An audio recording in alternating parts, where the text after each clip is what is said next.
So the first question I have is, how did you get into this business? What's kind of your origin story? Is anyone feeling called to go first? You can jump in. So I'll be the one that's a little taboo. I guess a sexuality educator, and so I've been doing that for a couple of years before I got into this. I did a class with Dr. Susan Kay, and she is a sexologist here in this area, and she invited me to be in a conversation around sex over 50. Now, I am not over 50 in any way, and I sat with her, and as I listened to her talk to our audience, she was, I thought we were talking about sex, but it wasn't about sex. It was actually about touch and connecting and really slowing things down and really being present with each other. And that's when it clicked. I realized sex, even though it is taboo, it is, it's something that we're accustomed to seeing. We're accustomed to, like, we know that everyone's kind of doing it, but really platonic touch is the thing that is, in my opinion, more taboo than sex is. And I wanted to be part of creating a conversation and bringing in platonic touch into the world, something that, again, we're not really used to hearing about, much less seeing. So yeah, that's kind of how I started. I love it.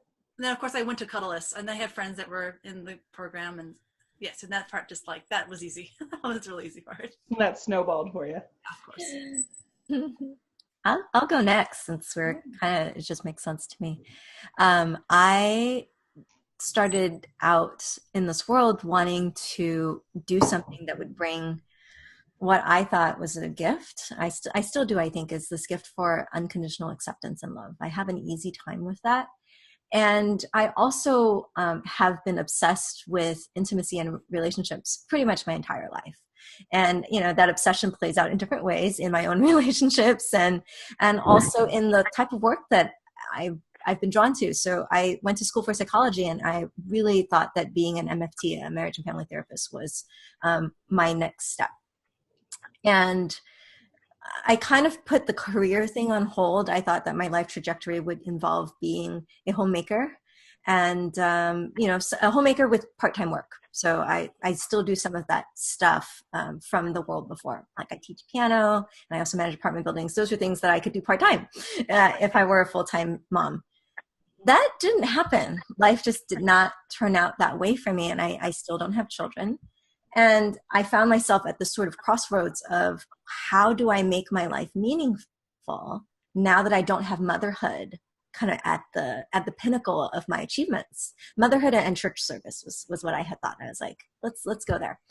And at that time, during that time of questioning, I saw a couple of articles. One of them was about the snuggery. I remember very clearly the picture of Jackie Samuels, spooning somebody else. And she talked very openly about what you do when you have a boner. And I was like, ooh, that's weird, but like, that's not weird to me. I recognize both things simultaneously. I was like, wow, this is a thing.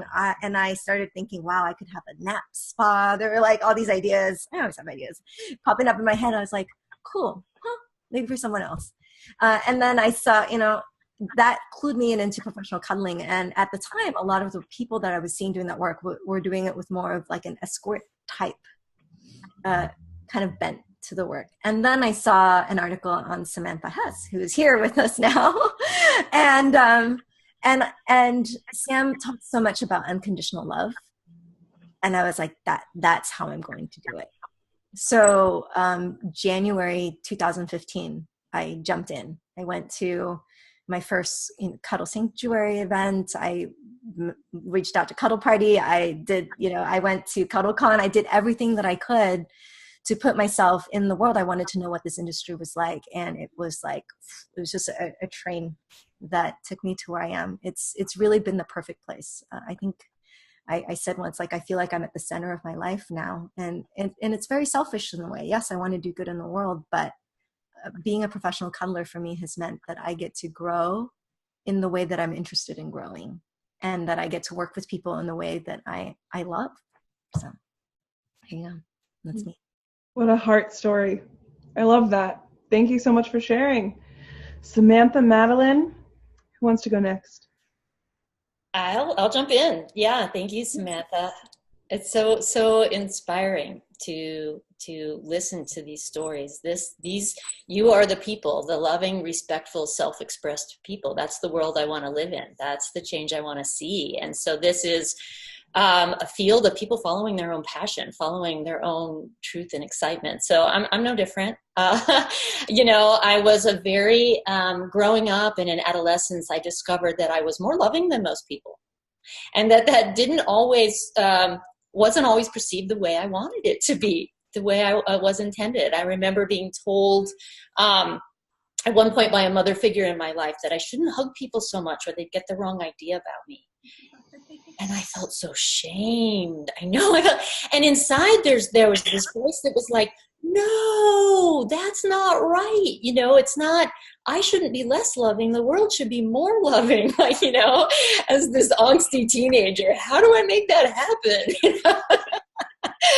And so that was the beginning of this. I've always asked that question, how can I love better?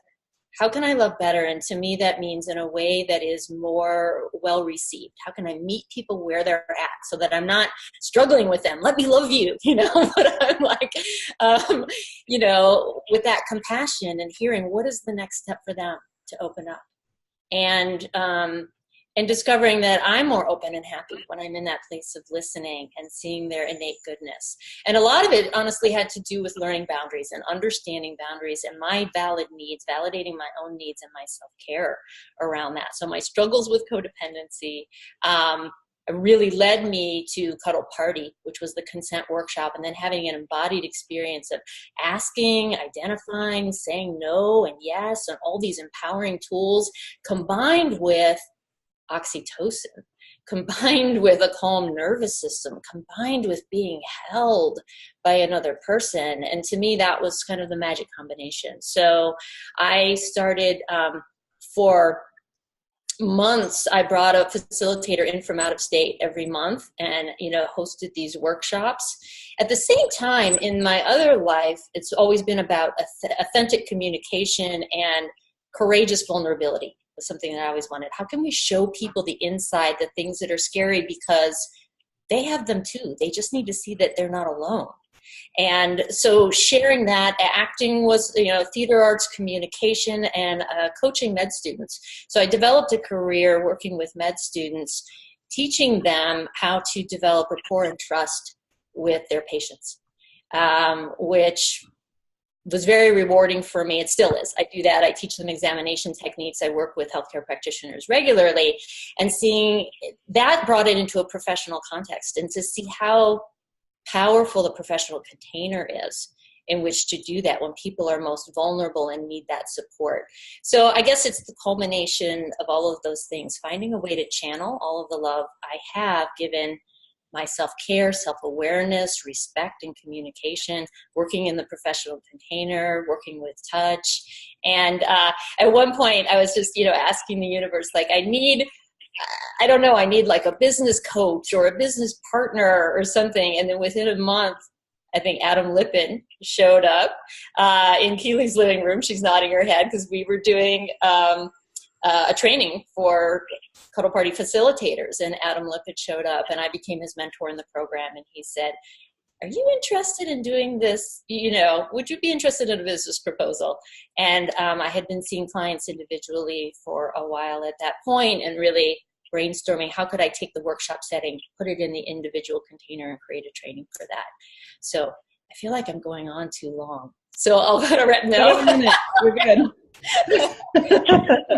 I can tell I'm excited about this. But that was it. So Adam and I, that was where Cuddleist was born, was in the fall of 2015, with this idea of bringing together my passion and experience and savvy around communication and cuddling and touch, his business experience and know-how, and he has a background in yoga and meditation and spirituality, and it's grown so much. So here we are, and I'm looking forward to sharing a lot more at CuddleXpo. Thank you so much for sharing that. Samantha, are you ready to go? Of course. Okay, so let's see. My story has been shared a lot, so I'll try and find a new way to kind of dig into it. So let's see. I am someone who grew up in a life of trauma, just like everybody else. So in my childhood, I got very lucky in that there was never any real abuse for me, but I grew up with an alcoholic mother who abused her prescription medications, a father who abused her physically, and saw a lot of terrible things nobody should see, and had to learn a lot of coping mechanisms really early on in my life. I then ended up marrying my high school sweetheart who had a very unhealthy codependent relationship with me, and I ended up putting myself in this kind of subservient role and decided that, I needed to do what was right for my marriage instead of for me, and ended up in this incredibly depressing, horrible situation for myself where my needs didn't matter and what I wanted and needed was never addressed. And so I ended up with almost no touch for 10 plus years of my life before finally deciding that I actually do matter. And you know what? I can be a whole person on my own. Like, it doesn't have to be this way anymore. All while doing that, my best friend died in a car crash at the age of 20, plane crash. She was training to be a pilot. Cried every day for 3 years. I'd never lost anybody in my life. I was 20 years old as well. And I had, by the time I was 24, I'd been in 8 different car accidents as a passenger. And so I'd lived my entire life dealing with chronic pain and understanding the impact touch can have in a negative way based on my own interactions, and realizing how much pain just basic touch when somebody hugs me, and like back then it was way worse. I also started life really overweight. And it was something that I struggled with, huge body image issues, and I hated myself for so many years for so many different reasons. And it took me a really long time to overcome these things. And, for me, life is really a never-ending series of struggles and challenges and beauty and amazement and all of these things rolled into one. And there is no waiting to be happy for me in my world anymore, because I know that train doesn't actually stop. And so I've learned how to overcome obstacles while still moving and providing space for myself and other people at the same time, making sure that I matter first, always, and realizing that any guilt and shame that I have around that doesn't matter. Emotions aren't rational. What does matter is that I take care of myself so that I can be better, able to take care of others too.